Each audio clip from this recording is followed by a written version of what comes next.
Welcome to this explainer. Look, today we're tackling a highly bureaucratic, incredibly high-stakes process that happens right at the start of your second year of engineering in Karnataka.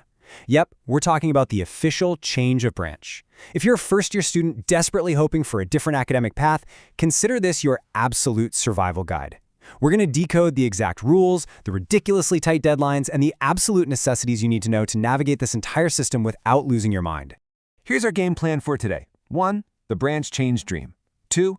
Ironclad eligibility. 3. The math behind vacancies. 4. The application blueprint. And finally, 5. Fatal mistakes to avoid. All right, let's jump straight into Section 1, the branch change dream, and why so many students are looking for a way out of their current departments. So, are you feeling stuck in the wrong branch? Honestly, if you picked mechanical, civil, or ECE during your first year, but right now you're just dreaming of moving into computer science, I want you to know you are definitely not alone. Every single year, thousands of students across Bangalore and Karnataka realize they want to pivot. And the good news, universities actually have an official, formalized system to let you do exactly that.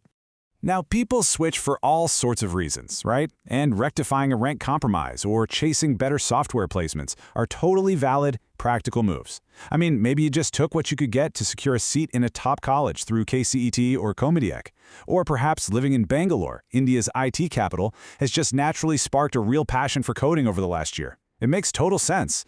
Plus, let's be real, these software branches like CSE or AI usually offer much higher average salary packages and completely dominate campus placements. Before we go any further, though, we really need to clear up a massive point of confusion.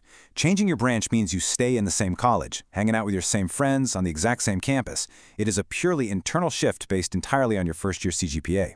Changing your college, on the other hand, is a totally different bureaucratic beast. That involves getting no objection certificates from both institutions and going through a completely separate, grueling university process. Today, we are focusing purely on changing your branch.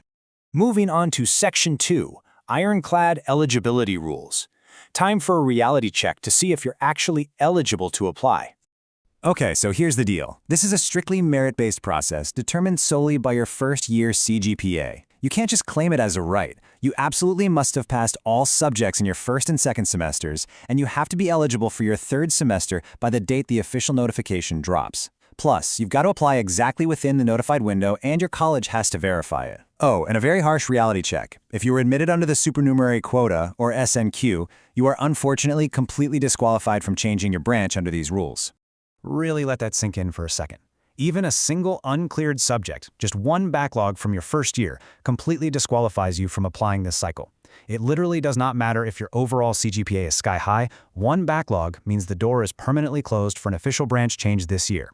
Navigating these rules is, honestly, super stressful. One tiny misunderstanding of your college's specific rulebook could literally cost you your seat.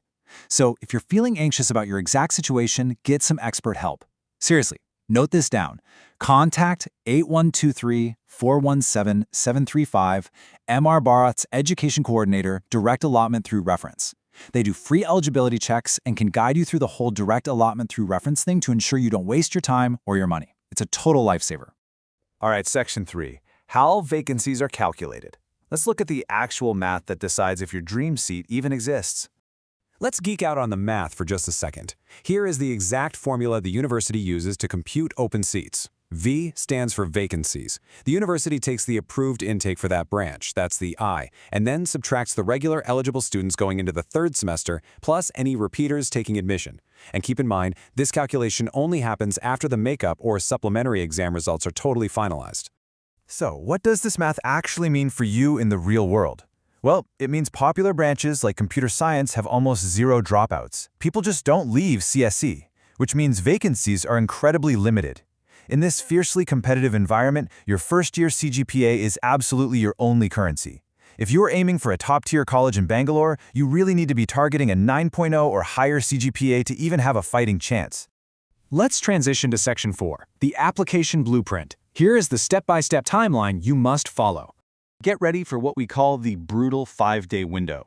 Just to give you an example from a recent cycle, Online applications opened on September 24th, and the very last date for students to apply was a mere 4 days later, on September 28th. You literally only get a handful of days. You must have your documents, your CGPA calculations, and your payment methods ready to go the absolute millisecond that September notification drops. To keep it simple, here are the 5 macro actions you actually need to take. First, double-check your results and ensure you've cleared everything. Second, jump onto the university portal during that tiny window and pay the 600 rupee application fee. Third, just sit tight while your college logs in and verifies your entries. Fourth, if you're actually recommended for allotment based on merit, you pay the university fee. And lastly, you and your parents physically sign the final list to officially seal the deal. I want to pause on this number for just a second. 7,500 rupees. This is the official university fee you have to pay online. But, and this is a big but, only if your college actually recommends you for allotment. Also, word of warning, just like the application fee, this 7,500 rupees is completely non-refundable once you pay it. Finally, Section 5. Fatal mistakes to avoid. Let's make sure you don't accidentally sabotage your own application. Please, I'm begging you, do not make these common mistakes. We already talked about missing that tiny window or applying with a backlog, but listen, do not assume you've secured the seat just because you applied and paid your fee. The competition is fierce. Also, don't jump the gun and start attending classes in your newly desired branch before the final university-approved list is actually out. And remember, changing your branch is a one-time, completely irreversible decision. Doing it just to follow a trend instead of thinking about your actual 40-year career is a massive mistake. If you get allotted and then try to back out, you're going to get hit with a hefty university fine. I cannot stress this enough, the university portal is completely unforgiving. Entering the wrong CGPA or making a typo in your university seat number is fatal to your application. The system will absolutely not let you go back and fix it later. Once you hit that submit button, your fate is sealed.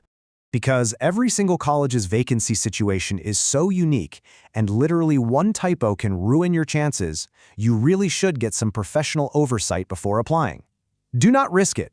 Contact 8123417735, MRBHARH, Education Coordinator, Direct Allotment through Reference.